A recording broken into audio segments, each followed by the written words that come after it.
good afternoon everybody. Delighted to be part of this very interesting and varied project. First thing to say, I bear no relation whatsoever to the fraudulent Hartlepool canoeist who bears the same name I use. I have been to Hartlepool, I have paddled a canoe, but I've not been convicted of fraud as yet. I've not been convicted. Right, so as Steve said, I live in Prestwich, just off the new road. I've been there 26 years. It's changed quite a lot since I've been there, as some of you will probably know. So I'm going to do 6 short poems. If you're frightened of poetry, don't worry, it's not going to take long, and it's all quite painless. And these are poems really that come from my walks around Prestwich and the people and the places I know there on the new road and surrounding areas. And so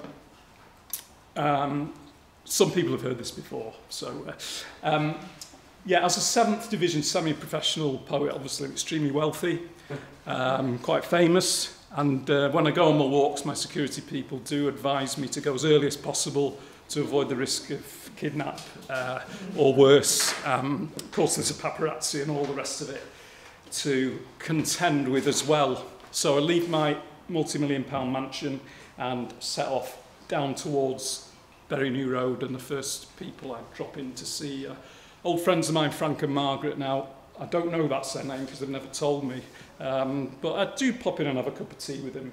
And as they open the door, I say, before the hipster influx, you were straitened but content, now swamped by young achievers in their child seat 4x4s. Your once proud home is flaking from chimney to foundation.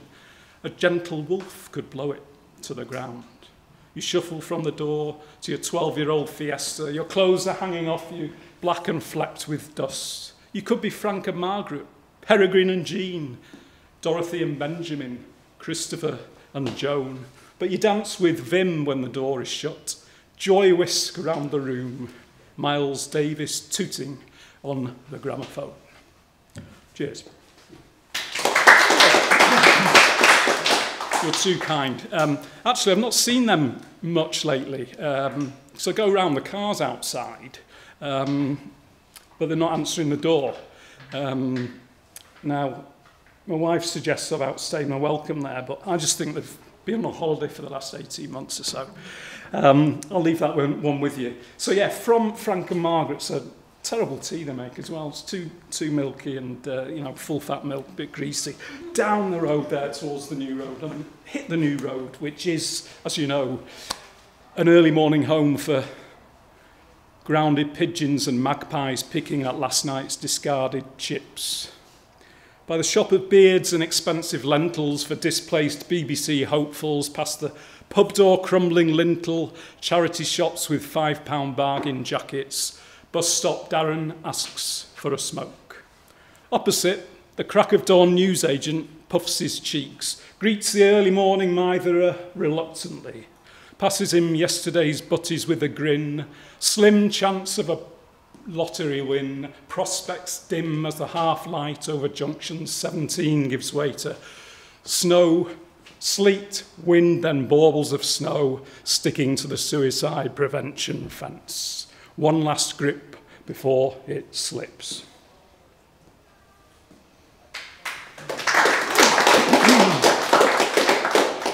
Yeah, so one of the features of Prestwich, as some of you will know, is the famous and architecturally renowned precinct or Longfield Centre, which, since probably before I lived there, has been subject to various plans and proposals, and I don't know what's going to happen to it, but, architecturally significant, of course. It's a site that's familiar in towns up and down the country. As 1960s built shopping precinct with sort of vape shops and charity shops, and you get to know the people and the characters milling about in the precinct, and sometimes one or two of those are to be avoided. Every day is Saturday. A nightingale sings in the precinct, strolling through Piss Alley, breath held tight. Tribute band dregs mingle, sporting oversized, shiny Primark, pulling on fags and draw, same as the week before. Past waste plastic, turning left through showers of snowdrop, crocus, tulip, white, yellow, red. Bad council sculptures, the infamous water feature, another shattered shelter, avoiding Simon. He's lost his head. Cheers.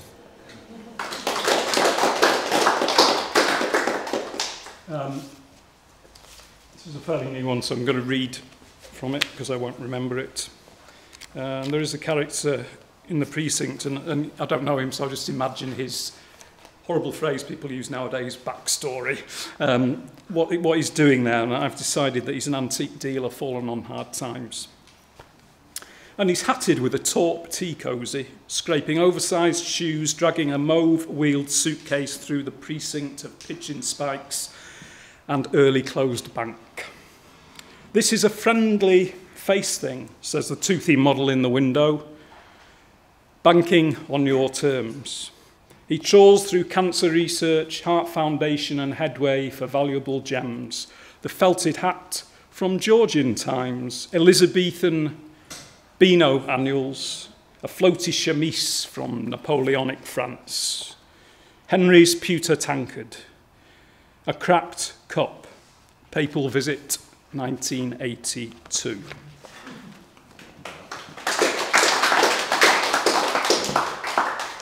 Right, just a couple more.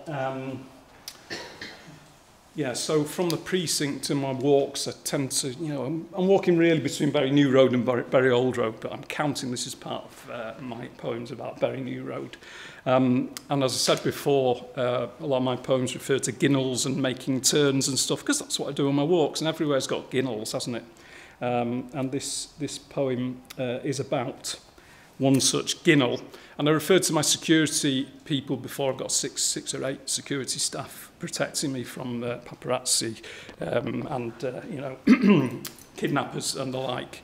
And obviously eager autograph hunters as well. Can be a pain. And they're always worried, my security people are always worried about me going through ginnels because it's quite dangerous. You can meet marauding postmen coming the other way on a bike, or the worst, if you're not checking behind you, you could have some, serious threat to your physical well-being from behind. So they've advised me to adopt the old sort of dad's army you've been watching stance, you all remember that, most of you remember that, adopting the stance they had at the end, you have been watching, and I like that idea. I do adopt that idea. Look over my shoulder, a little bit camp, flick the leg there, a little bit camp, and adopt the stance. And when they told me this, I said, I'm going to be Private Walker, because he was, he certainly wasn't a mensch, was he? No. He had chutzpah. Yes. He had chutzpah. You see, I've learned from the previous talk. In fact, he was probably a bit of a Ganath. Yes. He was a Ganath. Yeah, he was a Ganath. So, always learning, always picking words up, So, after safely negotiating through the ginnel, turning right from the ginnel past the petrol station, mist-licked the tarmac like the devil's tongue. On the top road, what appeared as roadkill was a thrown stole blown from a stolen car, discarded recklessly by a Mancunian Isadora. 4 miles south, sun peeps over tall buildings. Barely skyscrapers, but distance lends romance. I won't be home for breakfast. Cheers.